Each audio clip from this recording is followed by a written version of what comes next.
À moins de 2 mois de la Coupe du Monde, l'équipe de France envoie un message fort à ses futurs adversaires. Son potentiel offensif semble plus riche que jamais. Longtemps louée pour la qualité de ses titulaires, la sélection tricolore impressionne désormais par la montée en puissance de ses remplaçants, capables de faire basculer un match à tout moment. Cette dynamique alimente l'idée d'un réservoir offensif exceptionnel, mais pose aussi la question de la gestion d'un groupe où la concurrence atteint des sommets. D'abord, les dernières prestations des joueurs habituellement relégués au second plan ont de quoi rassurer le staff. À chaque opportunité, ces éléments ont su répondre présents, affichant efficacité, créativité et engagement. Loin de se contenter d'un rôle secondaire, ils profitent du moindre temps de jeu pour marquer des points. Cette émulation tire l'ensemble de l'effectif vers le haut. Les titulaires eux-mêmes sont poussés à maintenir un niveau d'exigence élevé, conscients que leur place n'est jamais totalement acquise. Ainsi, la France ne dépend plus uniquement de quelques stars, mais peut compter sur une multitude de profils capables de faire la différence. Cette profondeur de banc représente un atout stratégique majeur dans une compétition aussi exigeante qu'une Coupe du Monde. Entre l'enchaînement des matchs, la fatigue physique et les éventuelles blessures, disposer d'alternatives de haut niveau devient indispensable.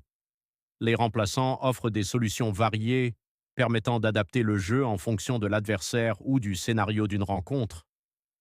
Un joueur rapide pour exploiter les espaces, un autre plus technique pour déstabiliser un bloc bas, ou encore un profil physique pour peser dans les duels.